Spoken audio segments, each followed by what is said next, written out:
Hi everyone, in this video I'm going to show how I painted this puffin in acrylics. Now this video is going to focus on tips that we can use for painting shorter feathers and how to avoid that looking like fur.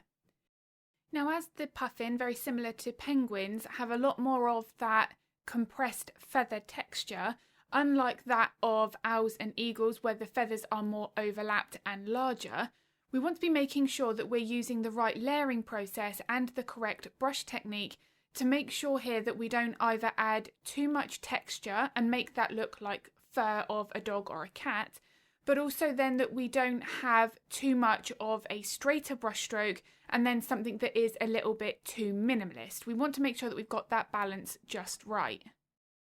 Now as I'm starting to work with my base foundation, the first layer that I added is simply just to cover the background. So I don't want to have anything that's too transparent, and I am just simply focusing more on my main lights and darks.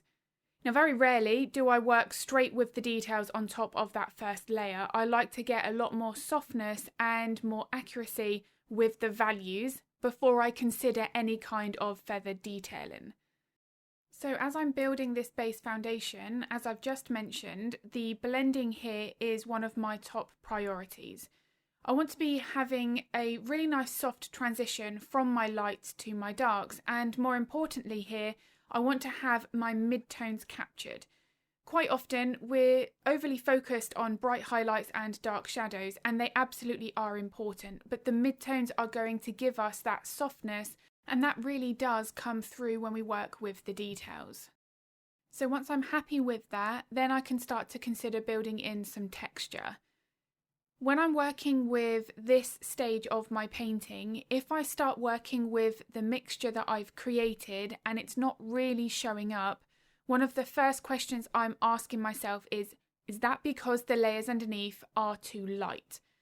One of the biggest mistakes is to think, well, that's not showing up, let's make it lighter. And what happens then is all of the details from the very beginning end up too light.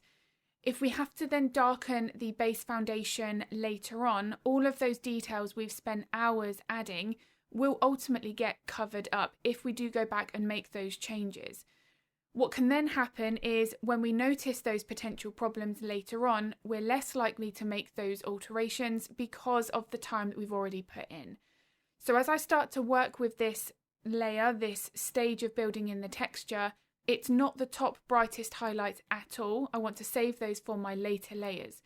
But if I'm having problems with these showing up, then the first thing I need to make sure of is that the base layer is as dark as it needs to be.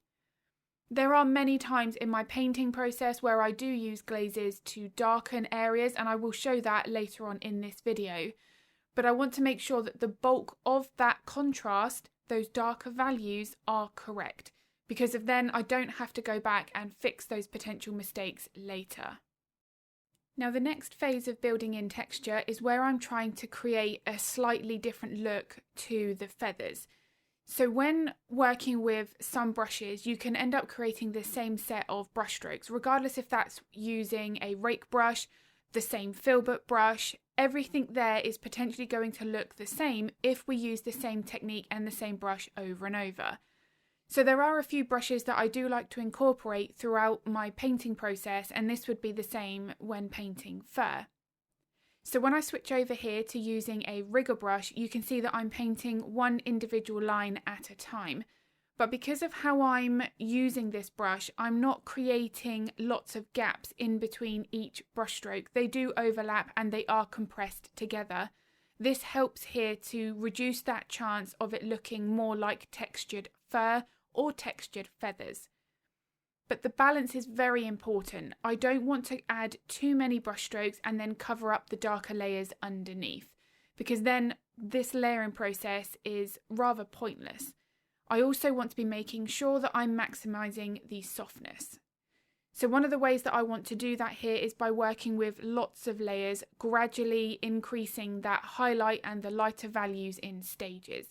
I've already mentioned how I don't want to be working with my brightest highlights too soon, and that softness is the main reason for that. Now as I'm starting to build in more of the details, I do have to use a little makeup brush to soften my brush strokes. Now I find this technique works really well in order to help get that balance right between not over blending but also not leaving too many harsh brush strokes. But of course the amount that we use this technique, it is going to vary depending on the texture of the animal that we're painting. I do cover all of these techniques thoroughly in the real-time step-by-step versions of these lessons. They are recorded with a voiceover while I'm painting, so I explain everything in the moment, and it makes even the most complex subjects easier to tackle. If those tutorials are of interest, I'll link more information to those in the description below. I have briefly mentioned earlier in this video about the use of glazes, and this is what I'm currently working on at the moment. I am working with glazes just primarily to soften my layers, but usually I would work with glazes to adjust the colour of the painting. I do have a video here on YouTube where I'm talking all about glazes and different examples of how they can be used. If that video is of interest, I'll link that in the description below. But what you can see here is with this lighter layer, I am putting this transparent look to that feather, that area of feathers where I can then get more softness but still allow the details to show through. So this is one of the amazing things about working with acrylics. It's incredibly versatile and we don't have to start that painting again. If we do realise we've made the layers underneath too dark or too light, we haven't quite got the softness that we thought we had, we can work with glazes to really tackle this separately. We don't have to worry about it all at the same time. When using glazes to adjust the colour of the layer, that means then we don't have to worry at all about mixing the exact colour at each individual layer we're adding. It can be one of those things that we can consider later. That can make painting realism far more easier and less overwhelming. When I feel I've got an area of the painting about 80–90% done, I can then move on to the next part, gradually piecing that puzzle together. When working on the beak, I used a slightly different approach here and I'm just going straight in with titanium white. The reason for this is if I use the reds and the yellows for the beak directly on top of that blue background, then those colours are not going to be as vibrant because they are naturally more transparent. So to overcome that problem, blocking it in with the titanium white first, waiting for that to dry and then adding the colour is a great way to maximise that vibrancy and colour saturation in our acrylic paintings. When I started working on the larger area of the beak, I did want to pay attention to the patterns or the marks in the beak. That was going to help for me to create the shape. But the first thing as well is the softness. Just like when working on the feathers, I wanted to have that smooth blend. Because of the faster drying time, the blending of acrylics is one of the more challenging aspects of working with this medium, but there are things we can do to make that easier. I prefer to work in smaller sections and I like to use this wet on wet blending technique so that I don't allow that paint to fully dry, because that of course is then going to have the difficulty of harsh edges where one colour meets the next. You've got a couple of options. You can use a fine mist spray bottle to lightly spray water over your surface. That will prevent that paint from drying out. You can keep the acrylic paint wet for hours with that method if needed. And I do cover this aspect, blending with acrylics, thoroughly in my real-time tutorials. Whether or not I'm blending backgrounds or these smaller areas, the techniques we can adjust so that it makes it easier for larger to smaller sections, but more importantly, it doesn't become overwhelming. The way that I like to blend acrylics, if that layer does dry, it really doesn't matter because we can make that work. We just have to then add either a layer of water, another layer of wet paint, and then blend from there. So one of my biggest things that I like to show in my real-time tutorials is actually deliberately drying the paint, actually speeding that dry process up, so that I can then progress with the blending far quicker and more easier.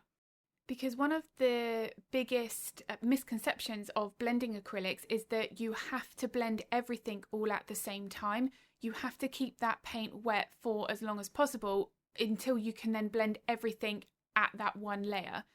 I personally find that using that approach makes blending acrylics really stressful. There are times where that approach is needed, but in most cases we can work around that, and deliberately drying that layer of paint is almost like hitting save on the computer. We can blend from there, but by working with more of a drier layer first, we can actually then build up that blending and softness in stages.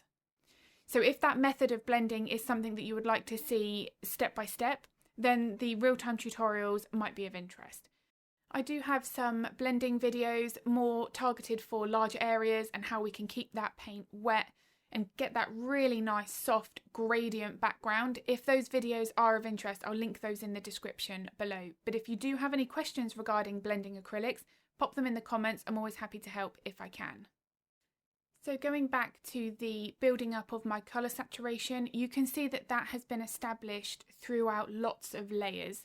It hasn't just been about mixing that perfect red-orange tint of the beak and then putting that in with one layer. I've had to work on the values, I've had to build up those highlights and the shaping of the beak in stages. One of my biggest tips when we are progressing more towards the end stages of that painting, and in most cases the body is the last part we would usually paint, it's very easy to start cutting corners, skipping layers and trying to get that section done quicker than the time that's spent on the face. Now in some situations the body just generally might not take as long, it might have less elements, not as much detail, but it's important to make sure that despite that it is given the right amount of time that it needs. So here I am still focusing on softness. I don't want there to be a very rigid line between the black feathers and the lighter part on the body, those white feathers there. I do want to make sure that I've got a softer transition between the two. So I'm working with more of my mid-tone greys so that I can start to bridge those areas. Once I'm happy with the softness, then I can consider the texture. So this is very much a rinse and repeat process that I've used on the face, but it's a much larger area to work with. There's also not as much detail. And the detail that was there, it was softer. So the feathers were longer, they were a little bit thicker, and all of these differences between feather from one section of the body to the next does need to be altered in the paintings when aiming for a high level of realism. If I created the same set of brush strokes, which I've already mentioned at the beginning of this video, but if I create the same set of brush strokes, these details will look the same and the painting will look very flat. I'm still using the same sets of brushes, I'm not incorporating anything new here, but how those brushes are used and how they are adjusted in the use is a big consideration with the brush technique. So in some cases it might just be that that same brush needs more pressure to create a thicker line. It might be that the mixture of paint needs less water. It might be there that I need to hold the brush in a different way. All of these things I mention in the real-time versions. But what I don't want to be doing on the darker portion of the body is actually forcing lots of bright details to make the details more visible. This would be changing the light source and ultimately then changing the texture of the feathers. You could potentially have something that looks more like the feathers of a ruffled up bird, which this puffin does not have. They are slicker and much closer to the body. So one of my biggest tips for something like this is not to force additional detail that you cannot see in the reference photo. If your reference photo is good quality and the detail is lacking in one area but it's okay elsewhere, there's a reason for that. You do want to paint what you see. Now, the last few minutes that I spend on a painting, I am just really fixing the contrast. It might just be that I need to add some additional highlights, some darker shadows, maybe enhance the colour saturation. Those minor alterations can make a very big difference. But what I want to do is really work with this once my eyes are rested. So you can always put the painting away for a day or two before you then add these finishing touches. Because sometimes, especially if we've spent quite a long time on one painting, these last few layers can become a little bit hazy. We start to just move the brush more randomly without much thought behind it. That would be a real shame at this stage when achieving this level of realism. You don't want to cover up those layers underneath unintentionally. So I do hope this video has been useful. If it was, I'd be very grateful if you could give it a like and a thumbs up. It makes a huge difference to my channel. I do also upload a couple of videos to YouTube every week, so if you would like to get notified of that content, then don't forget to hit the subscribe and the bell button. If you would like to paint along to the real-time version of this Puffin tutorial, then I will link all of the information to that in the description below. If you have any art-related questions, feel free to pop them in the comments. I'm always happy to help if I can. And I will be uploading another video next week. But as always, thank you so much for watching.